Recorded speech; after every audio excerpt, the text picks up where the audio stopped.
सन 2002 में Iraq war के दौरान अमेरिकन फोर्सेस के पास एक वेपन था जिसका नाम किसी न्यूज चैनल ने कभी नहीं लिया। वो वेपन कोई बॉम्ब नहीं था, कोई मिसाइल नहीं था, वो वेपन एक आवाज थी। इराकी सोल्जर्स जो बंकर्स में छुपे थे, जो लड़ने के लिए तैयार थे, अचानक उन्होंने अपने जहन के अंदर एक आवाज सुनी। कोई स्पीकर नहीं था, कोई रेडियो नहीं था, सिर्फ अंदर से एक आवाज आई कि अल्लाह कमांड्स यू टू सरेंडर, और वो सरेंडर कर गए। ये कोई क्लासिफाइड इंफॉर्मेशन नहीं है, ये यूएस गवर्नमेंट का रजिस्टर्ड पेटेंट है। पेटेंट नंबर US 64702141 और आप इसे गूगल कर सकते हैं। तो अगर सन 2002 में वो किसी के जहन में अल्लाह सुब्हानहू तआला की आवाज नाउजुबिल्लाह डाल सकते हैं, तो क्या सन 2026 में वो आसमान में होलोग्राफिक इमेजेस दिखाकर किसी को कायल नहीं कर सकते कि हजरत ईसा अलैहिस्सलाम का नुज़ूल हो चुका है। दुनिया में इस वक्त 5 अरब से ज्यादा लोग ऐसे हैं जो एक डिवाइन इवेंट का इंतजार कर रहे हैं। मुसलमान, क्रिश्चियंस इस वक्त वेट कर रहे हैं उस डिवाइन मोमेंट का, उस वापसी का, एक मसीहा का, एक ऐसा मसीहा जो आकर इस दुनिया को राह रास्त पर रखे। और सिर्फ ये मुसलमान और क्रिश्चियंस ही इंतजार नहीं कर रहे। ये जो टेक्नोलॉजी आज दुनिया में मौजूद है और जिन सेटनिस्ट के हाथ में ये टेक्नोलॉजी है, वो इस इंतजार को जानते हैं और वो इस इंतजार को प्लान कर रहे हैं और इस इंतजार को हमारे खिलाफ इस्तेमाल करना चाहते हैं। इस प्लान का नाम है प्रोजेक्ट ब्लू बीम। लेकिन आज मैं आपको सिर्फ प्रोजेक्ट ब्लू बीम नहीं बता रहा, मैं आपको बता रहा हूं कि वो क्या चीज है जो प्रोजेक्ट ब्लू बीम है और प्रोजेक्ट ब्लू बीम को इंप्लीमेंट करने को पॉसिबल बनाती है। और वो कहानी आज से 2000 साल पहले शुरू हुई। कहानी क्या है, आइए समझते हैं।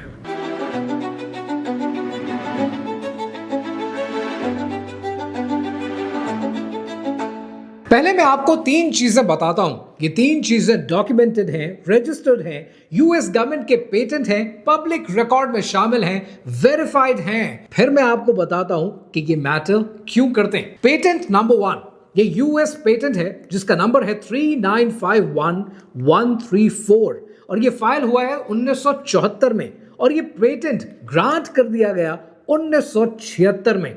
ये पेटेंट कहता है कि it's an apparatus and method for remotely monitoring and altering brain waves। यानी ये पहला पेटेंट है कि जिसमें कहा गया है कि हम किसी के भी जहन में ब्रेन वेव्स को दूर से मॉनिटर कर सकते हैं और ऑल्टर कर सकते हैं। कब ग्रांट किया गया? 1976 में। फिर आता है यूएस का पेटेंट नंबर 2 जो कि काबिल जिक्र है और ये पेटेंट है जिसका नंबर है 5159703। ये फाइल किया गया 1989 में और ये ग्रांट कर दिया गया 1992 में। ये पेटेंट है साइलेंट सब्लिमिनल प्रेजेंटेशन सिस्टम यानी elf waves direct mind influence, जिसके लिए किसी एक्सटर्नल साउंड सुनने की जरूरत नहीं है। कोई बाहर से नहीं सुन सकता, सिर्फ वो जिसको टारगेट किया गया है सिर्फ वो सुन सकता है और ये 1992 में क्रेडिट किया गया, ग्रांट किया गया।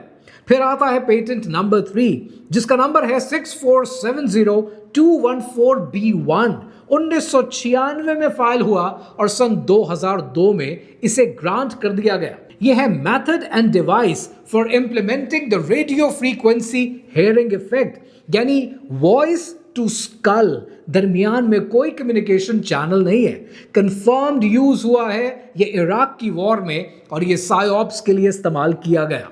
यानी 3 पेटेंट 1976 से लेकर सन 2002 तक सब पब्लिक रिकॉर्ड में है। तो फिर नेचुरली एक सवाल बनता है कि ये टेक्नोलॉजी अगर सन 2002 में थी तो 2026 में क्या है जो क्लासिफाइड है? और ये सबसे अहम सवाल है। अब जरा समझते हैं प्रोजेक्ट ब्लू बीम को। जो लोग ऑलरेडी प्रोजेक्ट ब्लू बीम को जानते हैं आपके लिए रिफ्रेशर हो जाएगा और जो नहीं जानते उन्हें पूरी पिक्चर क्लियर हो जाएगी। प्रोजेक्ट ब्लू बीम और इसकी पूरी कहानी को मैंने डिटेल में अपनी इस वीडियो में कवर किया है। ये साल है 1994 का। कनाडा का एक जर्नलिस्ट सर्गी मोनास्ट एक डॉक्यूमेंट पेश करता है। उसने कहा कि नासा और ग्लोबल एलीट्स का एक प्लान है और ये प्लान वो 4 स्टेजेस में पूरा करना चाहते हैं। पहली स्टेज के अंदर फेक आर्कियोलॉजिकल डिस्कवरीज आपको दिखाई जाएंगी ताकि रिलीजन को पूरी दुनिया में, चाहे कोई भी मजहब क्यों ना हो, उसे डिस्क्रेडिट किया जा सके। अब जरा 1 मिनट के लिए पिछली रीसेंट न्यूज को जो पिछले चंद सालों में आई है जरा गौर से देखें। आपको बताया जाता है कि 1.5 लाख साल पहले का एक डायनासोर मिला है, 50,000 साल पहले की हड्डियां नजर आई हैं, जबकि दुनिया के रिसर्चर्स किताबें लिखते हैं कि ये दुनिया एक यंग वर्ल्ड है। जूडाइज्म का अगर कैलेंडर उठाकर देखें तो वो कैलेंडर 6000 साल पुराना है और वो कैलेंडर अपना शुरू करते हैं हजरत आदम अलैहिस्सलाम से, यानी इट्स ए यंग वर्ल्ड। लेकिन आपको आर्कियोलॉजिकल डिस्कवरीज फेक बताई जाती हैं ताकि आप ईमान ले आए और आप मजहब को मानना बंद कर दें। सर्गी मोनास कहता है कि स्टेज 2 के अंदर आसमान में होलोग्राम्स दिखाए जाएंगे हर मजहब के मसीहा के, और इन सब को मर्ज करके एक ग्लोबल गॉड बनाया जाएगा। और आपने रिसेंटली देखा है कि फार ईस्ट में ऐसे एक्सपेरिमेंट्स होते हुए नजर आए हैं और इंटरनेट इन एक्सपेरिमेंट्स से भरा पड़ा है। फिर आती है स्टेज नंबर 3, एल्फ वेव्स। लोगों के जहन में नाउजुबिल्ला अल्लाह सुब्हानहू तआला की आवाज सुनाना, और इसके पेटेंट ऑलरेडी मौजूद हैं जो अभी इस वीडियो में मैंने आपके साथ शेयर किए। फिर आती है चौथी स्टेज, फेक एलियन इन्वेजन। एक नया वर्ल्ड ऑर्डर, एक नया खुदा, एक नया सिस्टम। आपने देखा कि recently x US president Barack Obama ने भी एलियन इन्वेजन पर बात करनी शुरू कर दी है। They're real, but I haven't seen them, and they're not being kept in what is it? Area 51. Area 51. आप ये देखते हैं कि मीडिया के अंदर बड़े बड़े पॉडकास्टर्स को बिठाकर एलियन इन्वेजन का जिक्र ज्यादा होना शुरू हो गया है, क्योंकि आपको मेंटली एलियन इन्वेजन के लिए तैयार किया जा रहा है। मोनास्ट को गिरफ्तार किया गया, उसे हार्ट अटैक हुआ और 1996 में वो मर गया। कोई पोस्टमार्टम नहीं और फाइल्स को कॉन्फिस्केट कर दिया गया। तो अब सवाल ये है कि प्रोजेक्ट ब्लू बीम आखिर पॉसिबल होगा कैसे? वो पेटेंट्स जो ऑलरेडी मौजूद हैं वो प्रूव करते हैं कि टेक्नोलॉजी तो है, लेकिन सवाल ये है कि दुनिया में 5 अरब लोग हैं, वो एक फेक मसीहा के पीछे क्यों चलने को तैयार हो जाएंगे? वो इसलिए क्योंकि ये तैयारी आज से नहीं कराई जा रही, इन लोगों की तैयारी 2000 साल पहले से कराई जा रही है। ये बात है आज से 1700 साल पहले की, सन 325 एडी की। रोमन एम्परर कॉन्स्टेंटीन ने एक मीटिंग बुलाई। तारीख में इस मीटिंग को आज आप काउंसिल ऑफ नेसिया के नाम से जानते हैं। इस मीटिंग को 318 बिशप्स ने अटेंड किया। मीटिंग बुलाई गई एम्परर कॉन्स्टेंटीन की जानिब से, और कॉन्स्टेंटीन जिसका रिलीजियस बिलीफ उस जमाने में सोल इन्विक्टस था, यानी सन गॉड की वर्शिप, सन गॉड की इबादत, और वो एक पेगन एम्परर था। उस पेगन एम्परर ने यह डिसाइड किया कि क्रिश्चियनिटी का फ्यूचर क्या होगा। इस मीटिंग में एक चीज डिसाइड हुई जो आज 2 अरब 40 करोड़ लोगों की जिंदगी बदलती है। इस मीटिंग में डिसाइड हुआ कि जीसस यानी हजरत ईसा अलैहिस्सलाम कौन थे, और इस मीटिंग में फैसला यह हुआ कि वो इंसान भी थे और खुदा भी, यानी एक साथ ट्रिनिटी। जिन स्कॉलर्स ने एग्री नहीं किया उन्हें जलावतन कर दिया गया। इस मीटिंग के लिए काउंसिल ऑफ नेसिया के लिए 67 गॉस्पेल्स को सबमिट किया गया, लेकिन अप्रूवल सिर्फ 4 गॉस्पेल्स की हुई। 63 गॉस्पेल्स को न सिर्फ रिजेक्ट कर दिया गया बल्कि 63 गॉस्पेल्स को हमेशा के लिए जला दिया गया।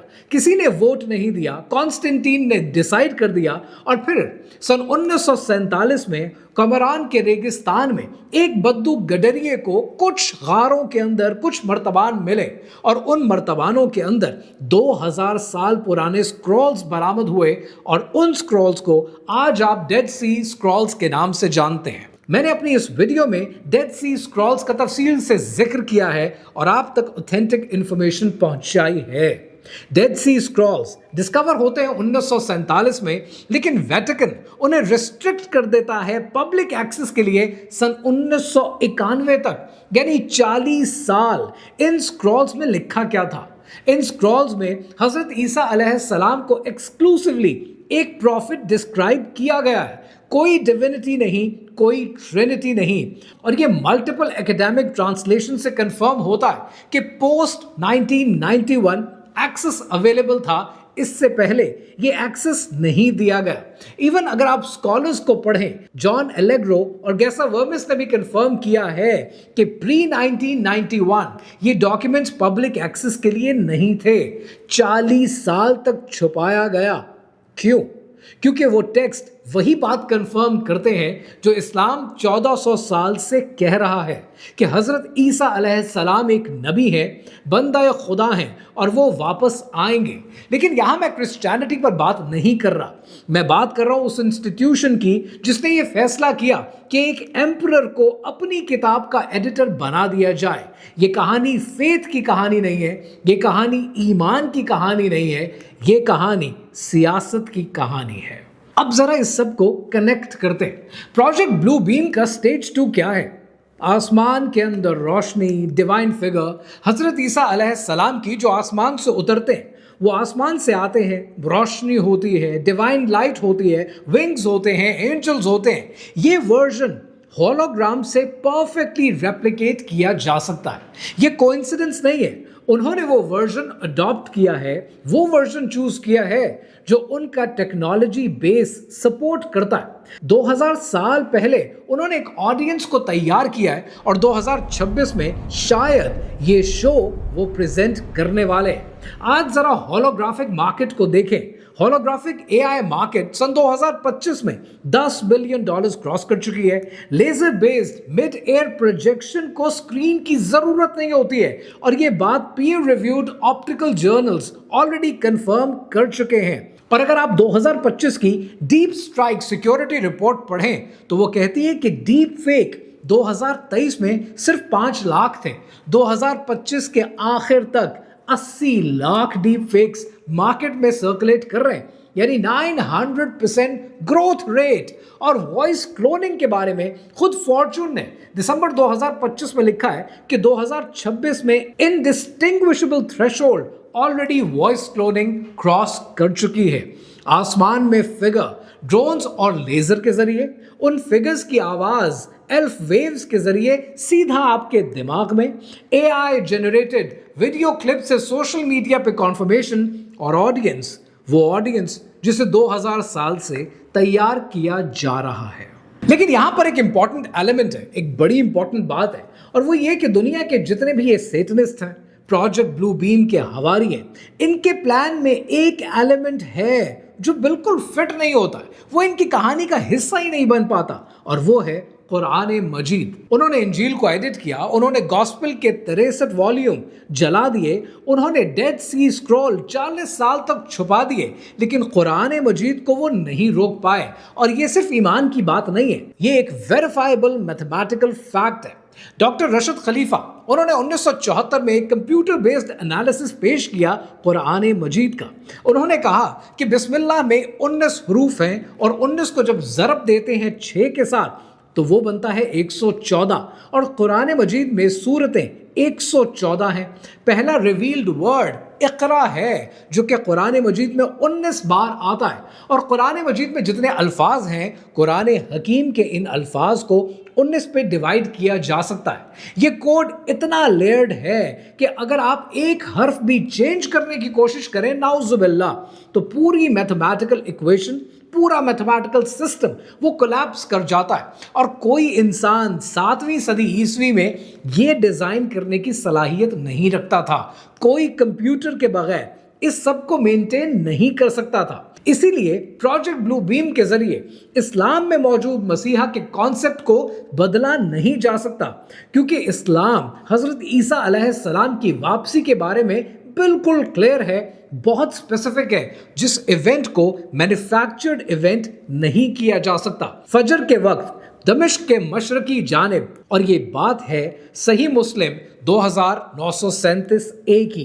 कोई ड्रोन शो ये रेप्लिकेट नहीं कर सकता, कोई एल्फ वेव ये कॉन्टेक्स्ट क्रिएट नहीं कर सकती। मैं इस वीडियो में आपको डर के साथ छोड़कर नहीं जा रहा, एंड ऑनेस्टली थोड़ा डर फील करना चाहिए, क्योंकि ये प्लान रियल है, टेक्नोलॉजी रियल है, हिस्ट्री रियल है, और वो ऑडियंस जो 2000 साल से तैयार की जा रही है वो भी रियल है। लेकिन यहां एक और चीज है, सैटेनिस्ट जिस चीज से सबसे ज्यादा डरते हैं वो ये नहीं है कि प्रोजेक्ट ब्लू बीम इंप्लीमेंट हो पाएगा या नहीं, वो डरते इस चीज से हैं कि प्रोजेक्ट ब्लू बीम जैसा प्रोजेक्ट आपकी निगाहों के सामने आए और आप पहले से समझ जाएं। यानी एक इन्फॉर्म्ड मुस्लिम एक ऐसा इंसान होता है जो कुरान जानता है, जो निशानियां जानता है, जो कॉन्टेक्स्ट जानता है, वो बेवकूफ नहीं बनता है। और इसीलिए इस वीडियो का जवाब डर नहीं है, इस वीडियो का जवाब यह है कि आज की रात सूरह कहफ की पहली 10 आयात को पढ़ें, उन्हें याद रखें, क्योंकि रसूल अल्लाह सल्लल्लाहु अलैहि वसल्लम की ताकीद है स्पेसिफिकली दज्जाल के फितने से बचने के लिए, जो 1400 साल पहले फरमा दिया गया है। और आज भी जवाब वही है। जरूरी यह है कि आज हमारे नौजवानों को ये बातें नहीं पता, उन्हें ये बातें उनके स्कूल ने, उनके कॉलेज ने, उनकी यूनिवर्सिटीज ने नहीं बताई हैं। ये बातें दोस्तों के सर्कल में शेयर नहीं होती हैं, ये बातें आपके खानदानों में शेयर नहीं होती हैं। इन डिस्कशंस को कॉमन बनाना है, इन डिस्कशंस को फैलाना है, ताकि न सिर्फ आने वाली नस्ल की तैयारी मुकम्मल हो, उन्हें कॉन्टेक्स्ट और उन्हें कॉन्सेप्ट क्लियर हो, पर ज़रूरी ये है उन्हें ये हौसला मिले, उन्हें ये पता हो कि आने वाले दिनों में उनके साथ अच्छा होने वाला है। निकल के सहरा से जिसने रोमा की सल्तनत को उलट दिया था, निकल के सहरा से जिसने रोमा की सल्तनत को उलट दिया था, सुना है ये कुद्सियों से मैंने, वो शेर फिर होशियार होगा।